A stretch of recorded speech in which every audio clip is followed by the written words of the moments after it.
Hey everyone, welcome. My name is Dana Schmidt-Johnson. I'm the community manager and house astrologer for the Ritual Society and Ritual Planner. So excited to have you here today because we are talking about palmistry. This is such a fun and fascinating topic, and you may already be familiar with some of the main lines on the hand, but if you're not, it's somewhat easy to learn, but as many things in the spiritual realm, it's a lifetime of practice. So here to tell us more about palmistry is palm reader Natasha Robertson. She is one of our ritual readers as well. And we're so excited to have her here to tell us all about this practice that she's been doing for 12 years. So welcome, Natasha. Hello, thank you for having me. I'm super excited to be here. We are so excited to have you here. And just to kind of get started, let's get like a baseline understanding of palm reading. What is this practice really all about? So, palm reading is just a really cool way to learn about like characteristics that people have, maybe some futuristic things like your marriage lines, children lines. And it also tells a lot about like various points of trauma, maybe that people have experienced. It's a good way to kick off like getting into shadow work to understand where some of your trauma lies. And it can also predict what a good career path would be for you. Wow. So palm reading can do a lot of different things.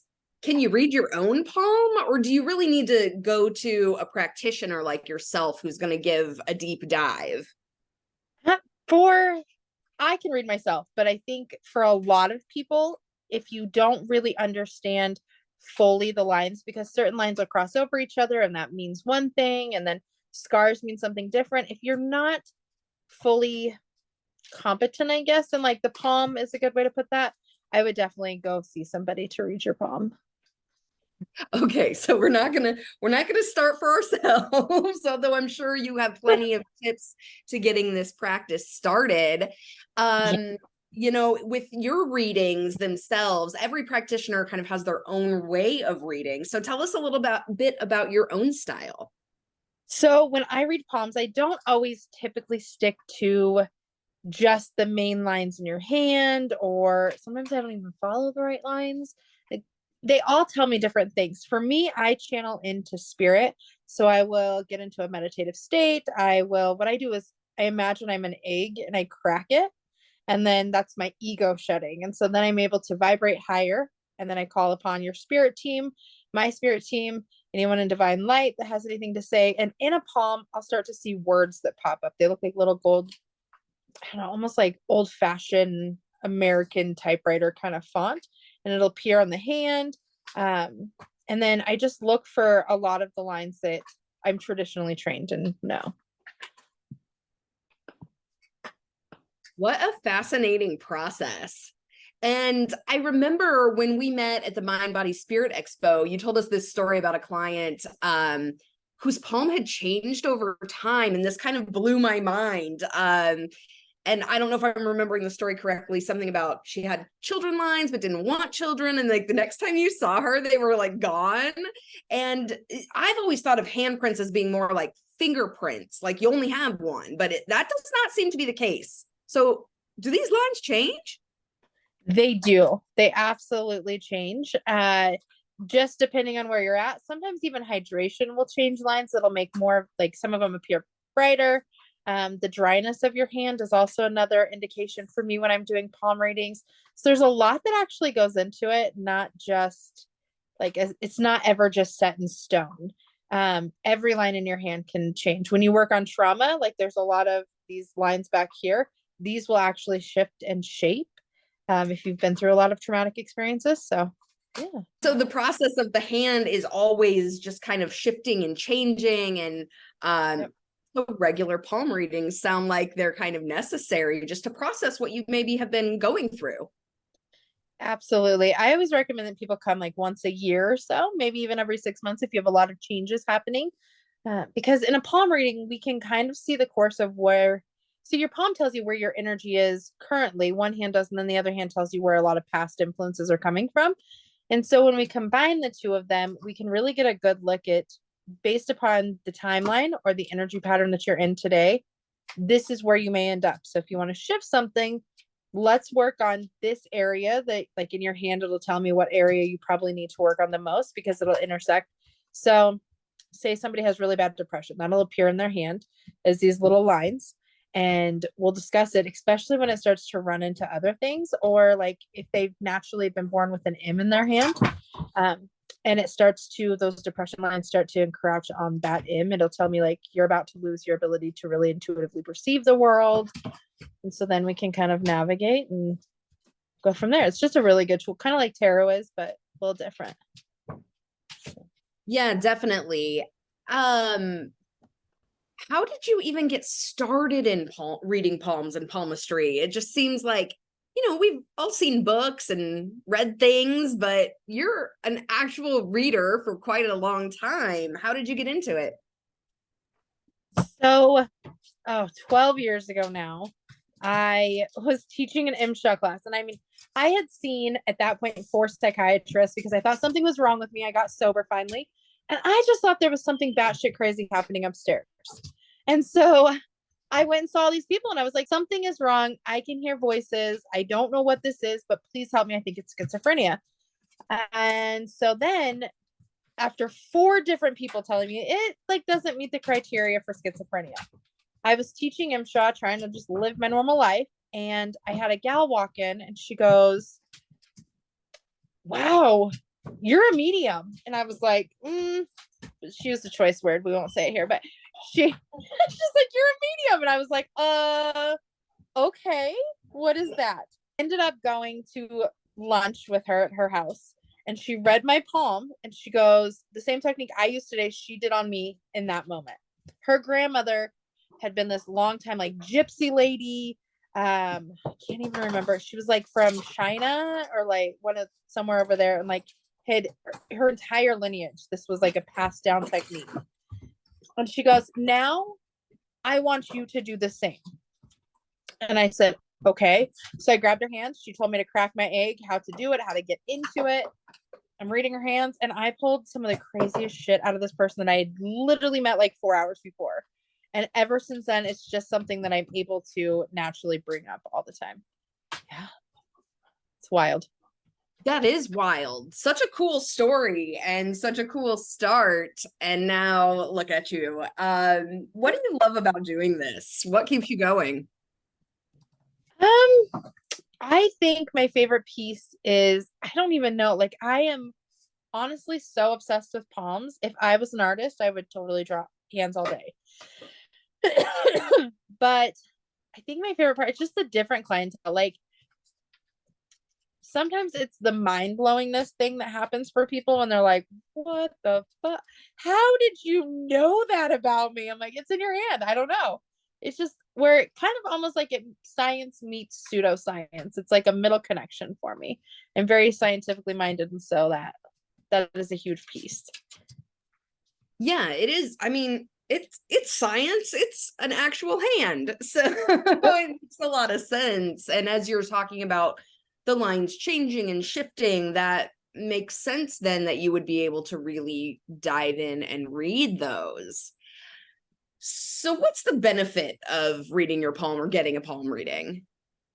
I think that the biggest benefit for learning to read your palm or having someone else read it, whatever it is, however you choose to do it, the biggest benefit is that every year like it changes. So I like to, honestly, I'll just put ink all over my hand and then stamp it on a piece of paper so that I can hold them up in the light and I compare them. I even have some that I've done on like transparent paper, like the tracing paper stuff. It tends to run a little more, just so we avoid it now. But I love to like compare the lines from one year to the next. And it's almost like just keeping a journal about your timeline in your life. Well, now you're giving me ideas because now I'm like, ooh, the beginning of the year, I'm gonna do a palm print and see what happens over time. That's fantastic. Yeah. Ooh, so what do you suggest for folks who are interested in palmistry? How do they get started on this journey? It seems like it's a little bit different than picking up a tarot deck, and certainly your experience of starting was unconventional. So what do you recommend?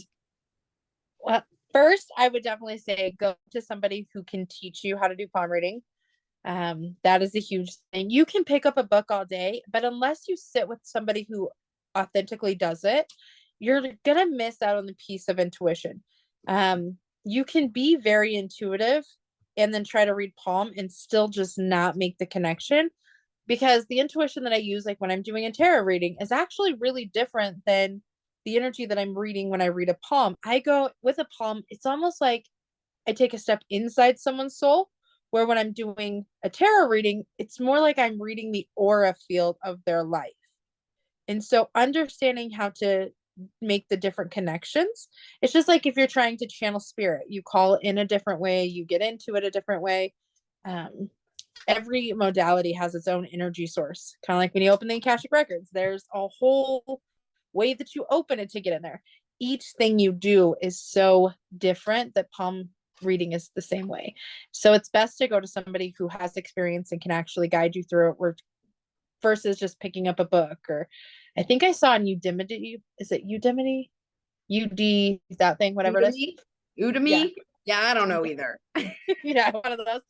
They have like palm reading courses on there. My thought was like, you're missing the connection of it. You have to have that ability to really intuitively get in. So find someone near you who can talk you through the process. Yeah. Or take idea, right? Yep. Take like an in-person class rather than like online or a book or something like that. So I teach all day. It's something, I have a course, we can cut this out, but I have a course that I teach that is actually teaching you how to be a psychic medium. It's a whole year-long process. And so we teach how to really get into the different forms of intuition that you're going to have to work into. And when you just section off and you do only palm reading, like online even, you're just teaching people how to use those tools that are naturally inside of them and how to trust. Because that's the biggest thing that people get hung up on, is trusting the information that's coming through. The other day I was sitting with a gal and her brother kept showing me the color orange. And I was like, I don't get it. Like, he showed me an orange car, an orange, an orange sweatshirt, like all these things. And he just keeps saying the word something. And I'm not like understanding that these are some things. I get that, but I don't know what he's talking about. And she goes, well, he's actually talking about his favorite song. And I said, is that where you're supposed to go on Wednesday? And she's like, she fully like white face. She's like, yes. So the Zach Bryan concert was here, and it was at Frontier Days, and his favorite song was Something in Orange. And the last time she saw him, he was wearing an orange sweatshirt. All of those things I've never had presented, even in such a weird way, in a reading. And it's just, I've had to learn how to trust the information that's coming through, not over question it, because it's not for me. And so when people go to read palm, they have to learn to trust that intuition that they're picking up on, and understand that's not a message for you to understand. It's a message for you just to spit out and tell to the person, because they're going to connect something. And even I've had tons of people that, like, for newbies that are wanting to learn to read palms, this is a really good tip. I've had tons of times where I'll say shit and I'm like, blah, blah, blah, this is coming through, and blah, blah, blah, this is coming through. And as long as I don't get in my head about it, that sometimes happens, even all these years in, and I just let it flow out. There are so many times that people come back and they're like, oh my gosh, you'll never believe.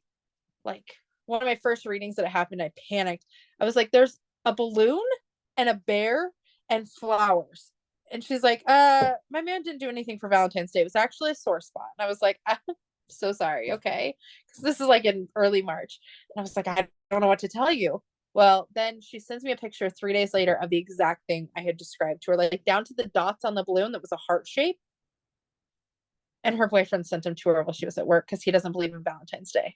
And so it's trusting that those messages may eventually be able to fit someone's life. Because with palms, there is a really cool thing that happens for me. And I think it happens for several people I know that do read palms also. We get predictive feelings about things through the use of the palm. So just understanding that may not apply today, but there is a predictive element to it. And it could be something you're sensing for later. So that is so interesting and fascinating. And I'm so excited to learn so much more about palmistry with you coming into the Ritual Society as our October guest teacher.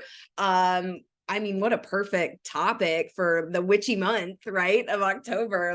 Let's dive into these palms and see what they've got going on.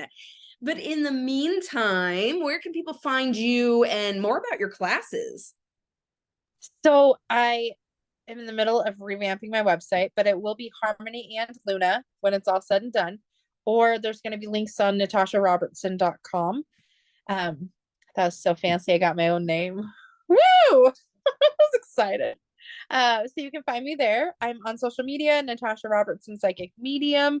The dashes are just a little different between Instagram and Facebook. One's a dash and one's the underscore. I think Instagram's the underscore. And then TikTok, it's Natasha Robertson 17. And I do just fun videos. I need to get back into it, but I make fun little videos of like trauma things that we need to work on. Or I have a dumb video on there where I have a crystal that looks like a butthole. And I was like, look at all these beautiful crystals I have. And then I had to buy this. I am not mature enough for crystal owning. And so we do a lot of fun, just silly things over there. Excellent. And we'll be sure to put those all in the information below the video, so check those out. I'll say this in closing. When I was in high school, I did a presentation for my English class, on palm reading, and I can tell you, like, everyone was like so engaged the whole time. It was so fun to just be the presenter and watch everyone like staring up the whole time. So I can tell you from that experience, this is going to be a fun class. So be sure to be there, and we can't wait to see you all there. Thank you so much, Natasha. We'll see you in October. Thank you. Have a good one. You too. Bye.